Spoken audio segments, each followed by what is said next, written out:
Tinanggap ni Jin Hyuk ang hamon na ibinigay sa kanya ni Bal. Bagamat may bahid ng pag-aalinlangan si Bal, tumindig ng matatag si Jin Hyuk. Kung hindi ka handang kumilos, aniya, mas mabuti pang umatras ka na lang. Ngunit huli na ang lahat, naiselyuhan na ang kanilang kasunduan.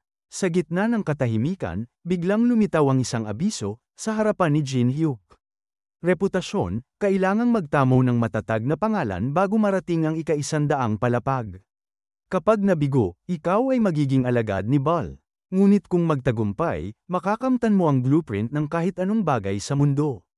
Isang simpleng kondisyon lang ang hinihingi, isang handshake, upang magpagkasunduan ang mission. Alam ni Jin Hyuk ang peligro. Hindi siya isang taong basta-basta'y yumuyuko sa demonyo. Ngunit ang gantimpala, masyadong mahalaga upang palampasin. Kaya't sa kabila ng agam-agam, iniabot niya ang kamay kay Bal. At sa isang pagkakamay, naiselyo ang kasunduan. Paglabas nila ng gusali, agad na nabuo sa isipan ni Jin Hyuk ang susunod na hakbang. Hanapin si Kim. Agad niyang inutusan si Vulcan, ang kanyang mapagkakatiwalaang kasamahan, upang sundan ito. Nasaan siya? Tanong ni Vulcan. Nilagyan ko siya ng spiritual soldier, paliwanag ni Jin Hyuk. Kaya alam kong nasa unang palapag pa rin siya. Bakit ngayon mo lang sinabi? Reklamo ni Vulcan, halatang inis.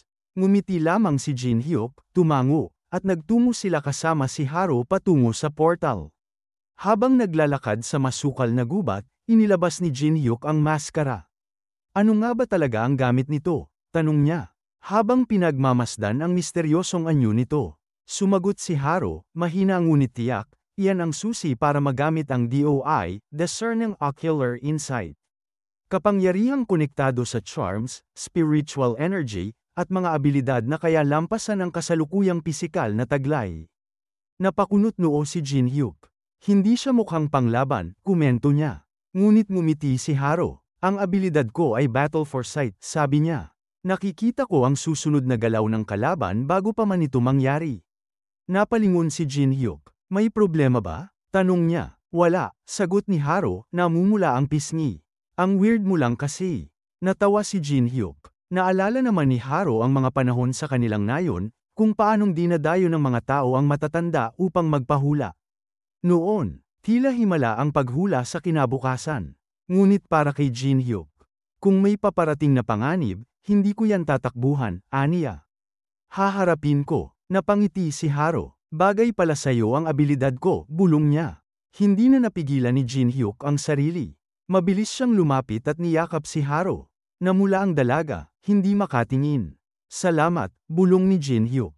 Ikaw na siguro ang pinakamagaling sa lahat. Sa kalangitan, lihim silang pinagmamasdan ng mga Diyos at demonyo. Tila isang palabas na nagpapainit ng damdamin.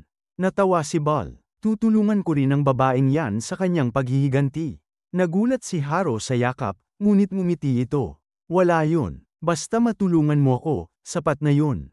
Tumango si Jin Hyuk. Nangako siya, gagamitin niya ang buong potensyal ng maskara, at sasamahan si Haro sa paghihiganti sa mga umalipusta sa kanyang bayan.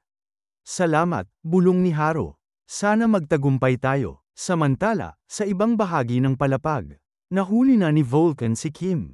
Nakaupo ito sa lilim ng isang puno. Waring pagod sa pagtakas. Hintayin natin si Master, sabi ni Vulcan, malamig ang boses. Nang dumating si Jin Hyuk, hindi siya agad umatake.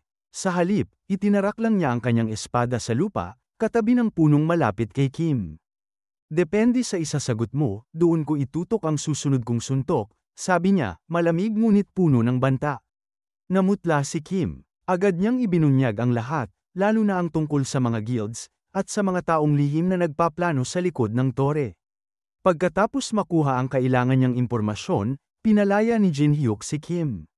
Habang naglalakad, napaisip siya. Kung makikipag-alyansa tayo sa Sacred State at iba pang guilds mula ika-10 hanggang ika-200 palapag, baka kaya nating pabagsakin ang magkakambal. Ang mga kambal, mga nilalang na nagpapahirap sa mga manlalaro, alipin ng ambisyon at kasinungalingan. Napadako ang usapan nila sa misyon ni Bal.